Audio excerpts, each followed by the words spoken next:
The rain was a relentless, rhythmic tapping against the windshield of Julian's sedan as he pulled into the driveway of his home in the quiet suburb of Silver Ridge.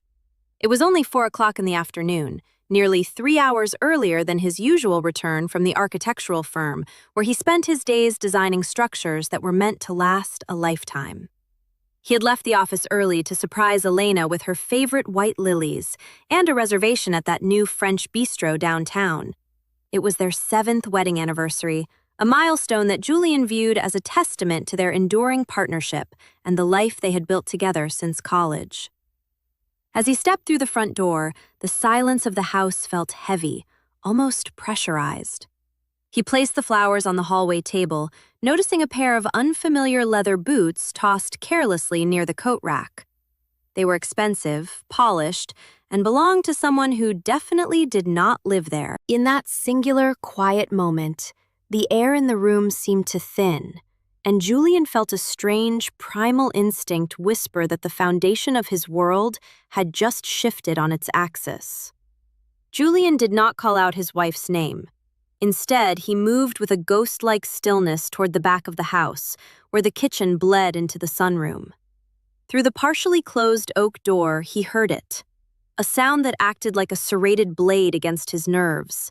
It was Elena's laugh, but not the polite, social version she reserved for their dinner parties. This was deep, resonant, and filled with an intimacy that Julian hadn't heard in months. Then came the response, a low, rumbling baritone that was instantly recognizable. It was Marcus. Marcus had stood beside Julian as his best man 7 years ago. Marcus was the friend who had stayed up all night with Julian when his father passed away. The conversation flowing between them was casual, punctuated by the clinking of ice in heavy glasses and the sound of shared secrets. They weren't discussing business or neighborhood gossip. They were discussing a future that didn't include Julian, a collection of shared jokes and stolen weekends that painted a picture of a long-standing, well-maintained deception occurring under his own roof. The weight of the betrayal was physical, a crushing pressure in Julian's chest that made every breath a conscious, agonizing effort. Standing in the shadows of his own hallway, he felt like a stranger trespassing in his own life. Every memory of the past 2 years began to rewrite itself in his mind with agonizing speed. The late nights Elena claimed to be at the art gallery, the sudden weekend trips Marcus took for consulting work, the way they would both glance at their phones and smile during group dinners.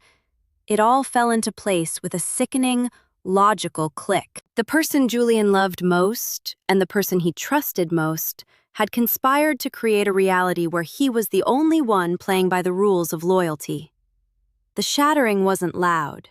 It was the silent disintegration of his identity as a husband and a friend.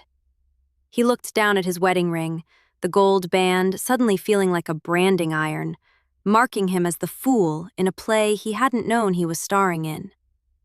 Julian's first impulse was to burst through the door, to let the rage scream out of him, to demand answers that would only lead to more polished lies. But as he gripped the doorframe, a cold, crystalline clarity settled over his mind.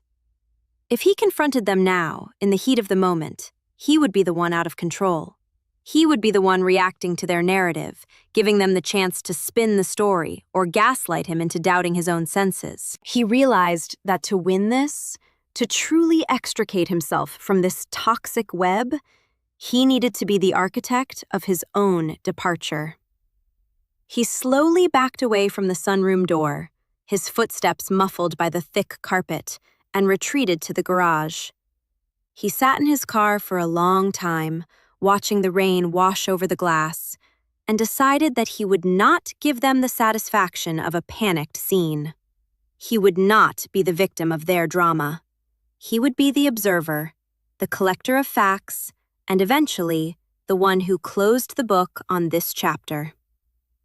For the next 3 weeks, Julian lived as a phantom in his own home. He played the role of the devoted husband with terrifying precision, kissing Elena goodbye in the mornings while his skin crawled at the touch. He even grabbed a beer with Marcus on a Tuesday evening, listening to the man lie to his face with a terrifyingly easy, practiced smile. In the dark hours of the night, while Elena slept soundly beside him, Julian became a digital detective. He bypassed passwords he had long known, uncovering a digital trail of emails and messages that spanned nearly 18 months. He found photos of them in places they were never supposed to be: cozy mountain cabins and secluded beach houses. He discovered the financial trail, too. Elena had been funneling money from their joint savings into a private account she kept hidden. The betrayal wasn't just an emotional lapse. It was a calculated, multi-layered heist of his life, his finances, and his very dignity. Every new discovery was a cold stone added to his resolve. Julian met with a high-profile divorce attorney named Elias Thorne in a sterile, glass-walled office that overlooked the city's industrial district. Elias didn't offer sympathy. He offered strategy. Together, they drafted the paperwork, a comprehensive, ironclad filing that addressed the hidden accounts, the property, and the clear evidence of infidelity. Julian didn't want a messy, years-long public battle. He wanted a clean, surgical removal. He chose a specific date for the final confrontation, a Friday evening when Marcus was scheduled to come over for a celebratory dinner after a supposed business win. Julian spent hours rehearsing his movements in his mind, ensuring that his voice would remain steady and his hand would not shake when the moment arrived.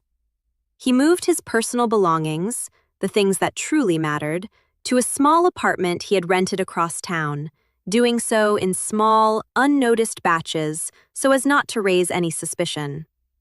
The trap was set, not out of malice, but out of a desperate need for finality and self-preservation. The evening of the dinner arrived with a deceptive sense of normalcy. The table was set with the fine china, and the scent of roasting herbs filled the kitchen. Marcus arrived with a bottle of expensive bourbon, clapping Julian on the shoulder with a familiarity that felt like a physical assault. Elena was radiant in a silk dress, her laughter echoing the same intimate tone Julian had heard 3 weeks prior. As they sat down to eat, the conversation flowed easily, until Julian set down his fork. He reached into his briefcase, which he had placed on the chair beside him, and pulled out 2 thick white envelopes. He slid one across the table to Elena and the other to Marcus. The silence that followed was absolute. Elena opened hers first, her face draining of color as she saw the word dissolution at the top of the page. Marcus stared at the printed photographs of their secret getaways, his confident posture collapsing into a hunched, defensive shell. Julian didn't yell or throw things. He simply detailed the facts of their betrayal, the dates, the amounts, and the depth of his knowledge, watching as the veneer of their shared secret shattered irrevocably. "The house is listed for sale as of tomorrow morning," Julian said, his voice as cold and clear as mountain water. "I have already moved my life out of here, and the locks will be changed by noon. You two can figure out how to explain this to the world, but you will no longer be explaining anything to me." He stood up, leaving his plate untouched, and walked toward the front door without looking back.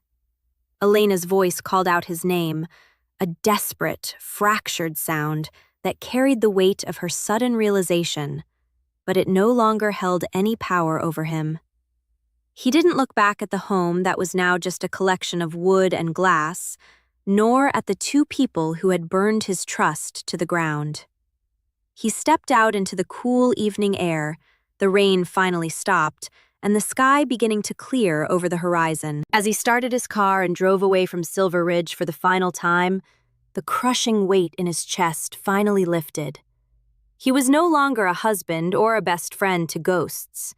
He was a man alone, but for the first time in years, he was a man who was entirely, undeniably free.